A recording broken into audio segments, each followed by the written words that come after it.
Hello YouTube, welcome back. It's been a long time coming, but the Flatcar is finally painted and it came out very nice.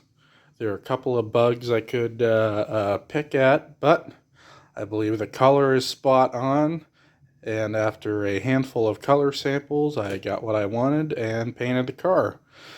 So let's take a look at those color samples here on this spare piece.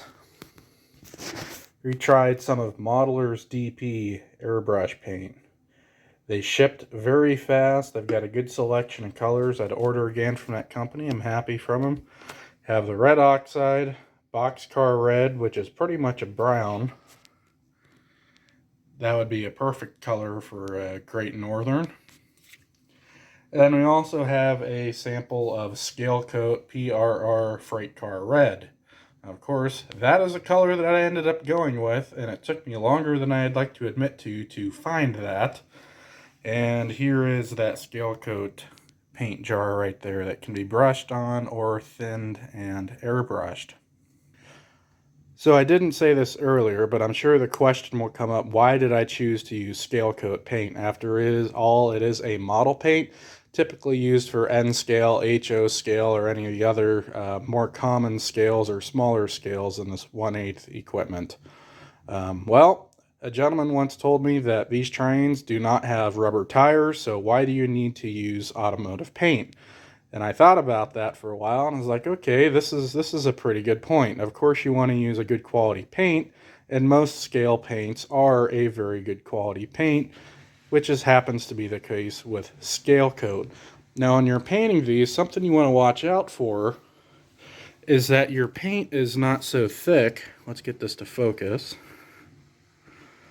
Something you want to watch out for is to make sure your paint is not so thick that you lose all of the detail in and around the rivets and the stake pockets down the side of the car.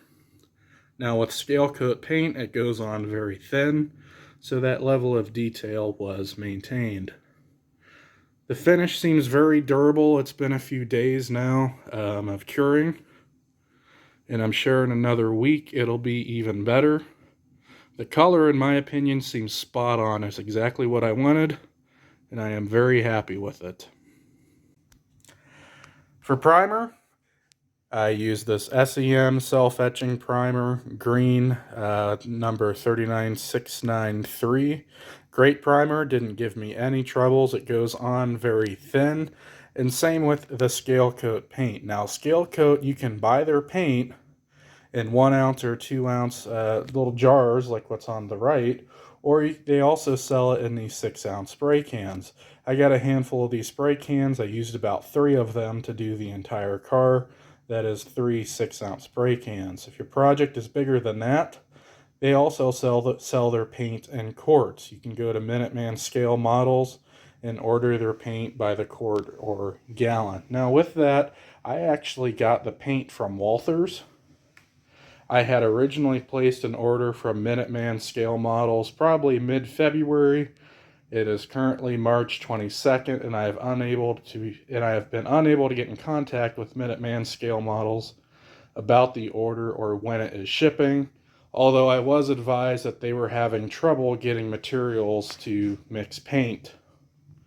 So it's quite possible the paint I got from Walthers was old stock. Here's the decals that we'll be going with. Of course, Pennsylvania Railroad scheme. This will be a model of an F30A flat car, dated from the mid-1930s. The trucks were also painted as well, if we can see down here. Black frames with brown wheels, that brown simulating rust. Brown paint on the wheels is simply Rust-Oleum rusty metal primer. Black paint, well, it's Rust-Oleum black paint as well. The railroad museum I worked at, most of the trucks just ended up getting painted with Rust-Oleum black paint right out of the gallon can and brushed on. So that's the same paint I used here, only the spray can version. The other point of interest, I ordered a set of couplers from Live Steamer Parts, LSP, Andrew Wynn, I believe is the name of the fella. And here they are. Here's a sample of one of them. And they are very nice couplers. I am very impressed. They appear to be investment cast versus the Titan Train sand cast couplers. I have to say in the future I'll be ordering these couplers from Live Steamer Parts. Time will tell the durability between the two. But in my opinion on these Titan Train couplers, the springs are way too soft. They'll turn your train into a giant slinky and be very uncomfortable to ride on. In terms of the quality of the metal and thicknesses, I really can't tell a difference. However, the LSP couplers fit very tightly inside of the coupler pocket. There's very little wiggle up and down. Of course, you have the movement as you should left and right. The Titan Train's couplers had a lot of slop, and they're just ground, presumably by hand. If you look at them, they're not even straight. There's quite a bit of deviation there in the grind on the coupler. And they took a long time to come in. Ultimately, I wasn't that impressed. They're probably good couplers and they'll last just as long, but I don't know. I just think these LSP ones are a nicer coupler. Moving on to the deck on the car. That is the plywood deck that Titan Trains provided. I put a gray Minwax stain on it and several coats of boiled linseed oil. Given that the use of this car, I really don't see it being out in the rain. If I'm running, it's mostly going to be nice days. It's not going to be stored outside. So that boiled linseed oil should be more than enough to protect it from the elements. Also, when you're sitting and riding on the car, it's very easy to pick up stones or ballast in your shoes and scrape up a finish. So with boiled linseed oil, there really isn't a finish to destroy, and if it needs another coat, well, you just wipe another coat on.